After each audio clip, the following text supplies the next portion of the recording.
તમારા બધાનું સ્વાગત છે મારી યુટ્યુબ ચેનલ કેપી હોમ ફૂડ્સમાં। આજે આપણે બનાવીશું સુરતની ફેમસ ઘારી। તો ચાલો હું તમને મારી રેસીપી બતાવું। તો હવે શરૂ કરીએ। મેં અહીંયા 100 ગ્રામ જેટલો મેદો લઈ લીધો છે। હવે હું એમાં 2 ટેબલ સ્પૂન ઘી લઈ લઈશ। હવે બધો લોટ મિક્સ કરી અને મોઈ લેવાનો।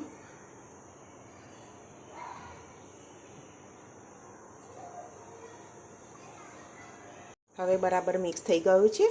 હવે હું એને થોડું થોડું પાણી લઈને લોટ બાંધી લઈશ। લોટ આપણે એને પૂરી જેવો બાંધવાનો છે, બહુ ઢીલો નથી બાંધવાનો અને બહુ કડક પણ નથી બાંધવો।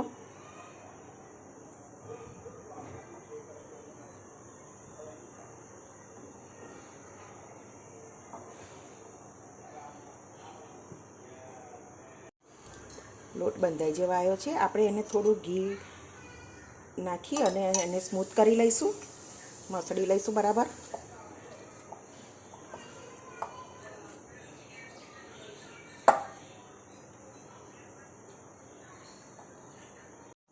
લોટ સરસ બંધાઈ ગયો છે। હવે એને આપણે ઢાંકીને 10 મિનિટ સુધી એને મૂકી રાખીશું ઢાંકીને। ત્યાં સુધી આપણે સ્ટફિંગ બનાવી લઈશું। ઘારી બનાવવા માટે મેં અહીંયા 100 ગ્રામ માવો લીધો છે, 50 ગ્રામ પિસ્તા છે, 50 ગ્રામ બદામ છે। હવે આપણે બદામ અને પિસ્તાને ક્રશ કરી લઈશું। અહીંયા હું એક કઢાઈ લઉં છું, એની અંદર હું માવો શેકી લઈશ।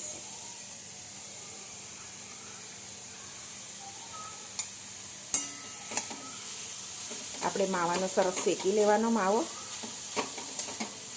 ઘી છૂટું પડે ત્યાં સુધી માવો શેકી લઈએ।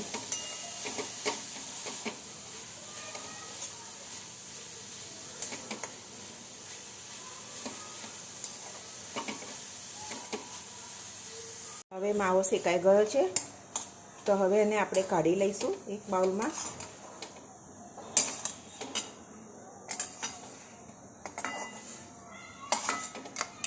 હવે આપણે એ જ કઢાઈમાં 2 ટેબલ સ્પૂન જેટલું ઘી ઉમેરીશું।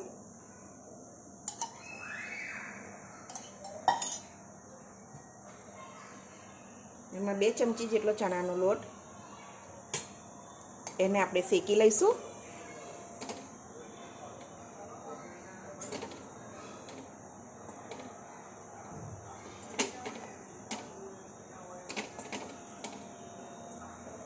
હું અહીંયા થોડું ઘી ઉમેરું છું, થોડું ઘી ઓછું લાગે તો ઉમેરી શકાય।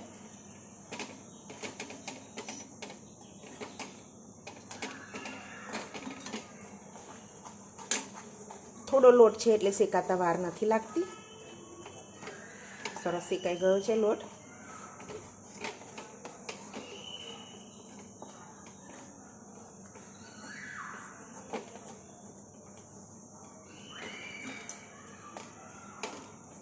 હવે આપણે એને કાઢી લઈશું।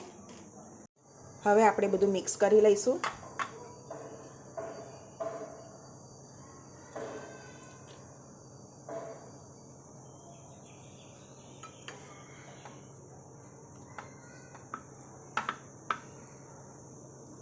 બરાબર મિક્સ કરી લેવાનું।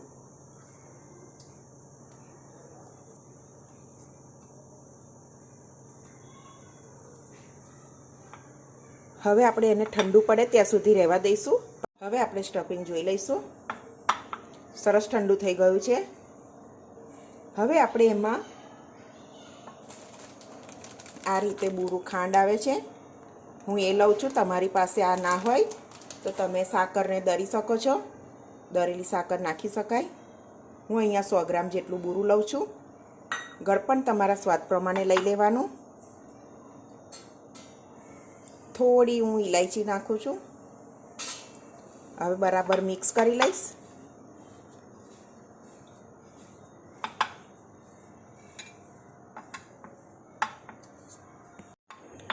તો સ્ટફિંગ બરાબર થઈ ગયું છે। હવે હું એને, મારી પાસે મોલ્ડ નથી એટલે હું એને હાથથી નાના નાના ગોળ મીડિયમ સાઇઝના બોલ્સ કરી દઈશ, શેપ આપી દઈશ રાઉન્ડ શેપમાં।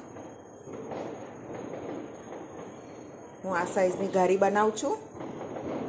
તો બધા આવી રીતે કરી લઈશ. તો હવે આપણે બધા સ્ટફિંગ રેડી કરી લીધા. હવે આપણે લોટને જોઈ લઈશું. લોટ સરસ થઈ ગયો છે.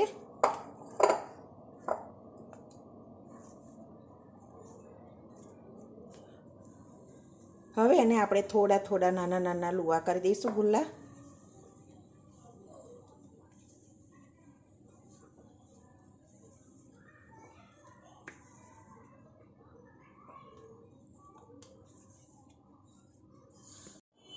બધા ગુલ્લા મેં રેડી કરી લીધા છે. હવે એને આપણે આજની વેલણ લઈને વણી લઈશું પૂરી. હવે આપણે એને વણી લઈએ. પૂરી પાતળી કરવાની, જાડી નહીં રાખવાની બહુ.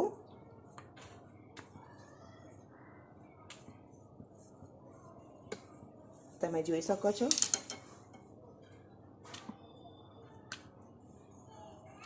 હવે આપણે સ્ટફિંગ લઈશું. વચ્ચે મૂકી અને એને આંગળીઓની મદદથી આવી રીતે કોટ કરી લઈશું.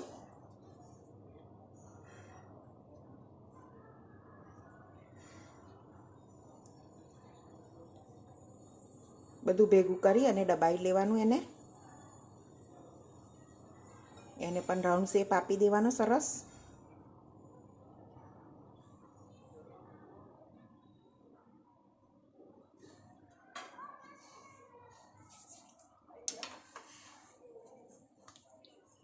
હું બધી આવી રીતે વણીને તૈયાર કરી લઈશ.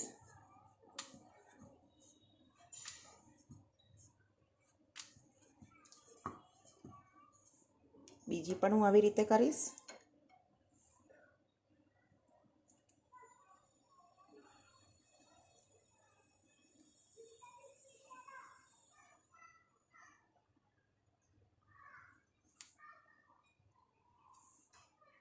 એને પણ રાઉન્ડ શેપ આપી દેવાનો.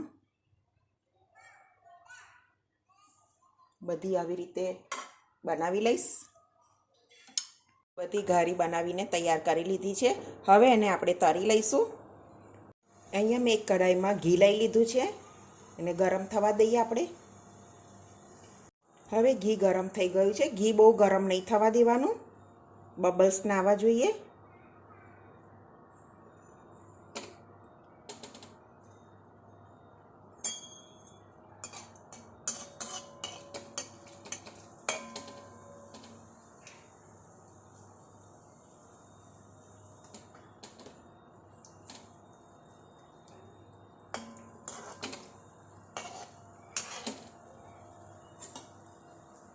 હું એને આવી રીતે પણ તળી શકું. હું ઝારામાં લઈ અને ઉપર થોડું થોડું ઘી રેડી દેવાનું આપણે. આ બહુ સરસ થાય છે આવી રીતે.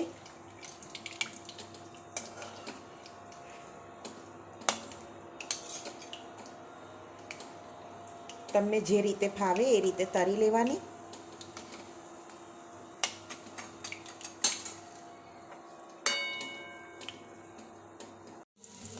તો સરસ આપણી ઘારી તરાઈ ગઈ છે. હવે એને કાઢી લઈશું. જોઈ શકો છો.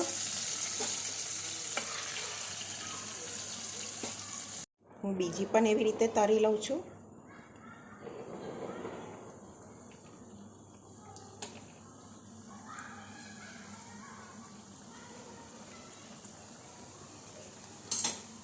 બધી ઘારીને આવી રીતે તળી લેવાની.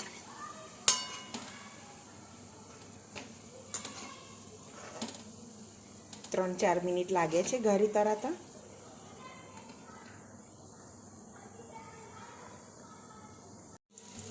તો સરસ આપણી ઘારી તરાઈ ગઈ છે. હવે એને કાઢી લઈશું. જોઈ શકો છો.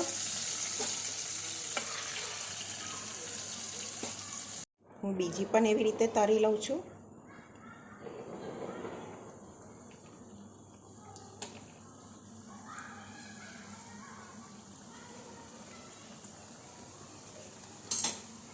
બધી ઘારીને આવી રીતે તળી લેવાની.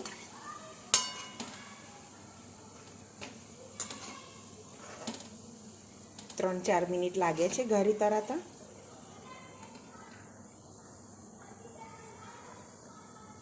તો આપણી ઘારી બધી તરીને તૈયાર છે. હવે એને આપણે થોડીવાર ઠંડી થવા દઈશું. તો આપણી ઘારી ઠંડી થઈ ગઈ છે. હવે આપણે એને બીજું થોડી વાડકીમાં ઘી અને જે બૂરું લીધું હતું આપણે અંદર નાખવા સ્ટફિંગમાં તેવું એને મિક્સ કરી લઈશ. બરાબર મિક્સ કરી લેવાનું.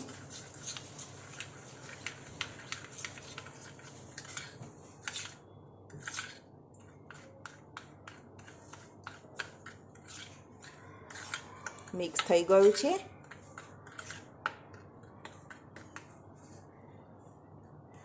હવે આપણે ઘારી લઈશું અને કોટ કરી લઈશું ઘીથી.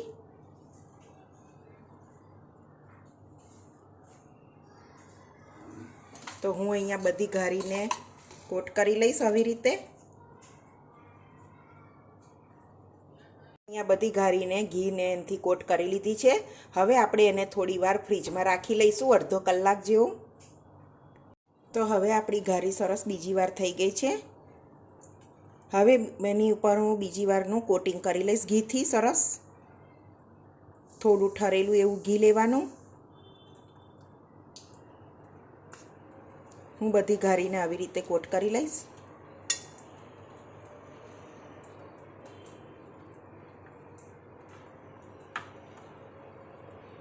બધી ઘારી સરસ ઘીથી કોટ થઈ ગઈ છે. હવે એને ઉપર આપણે બદામ પિસ્તાથી સરસ ગાર્નિશ કરી લઈશું. હું આવી રીતે બધું કરી લઈશ. હું બધી ઘારી ઉપર કરી લઉં છું.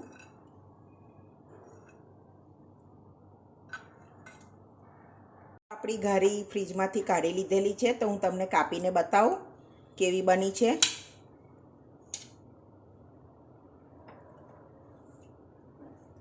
સરસ મજાની ઘારી બની છે, જોતાં જ ખાવાનું મન થઈ જાય. મિત્રો, આપણી સુરતની ફેમસ ઘારી બની ગઈ છે. જો તમને મારી રેસીપી ગમી હોય તો વિડીયોને લાઈક કરજો, સબસ્ક્રાઈબ કરજો અને તમારા ફ્રેન્ડ જોડે શેર કરજો. તો હવે મળીશું બીજી રેસીપીમાં. ત્યાં સુધી બધાને જય સ્વામિનારાયણ.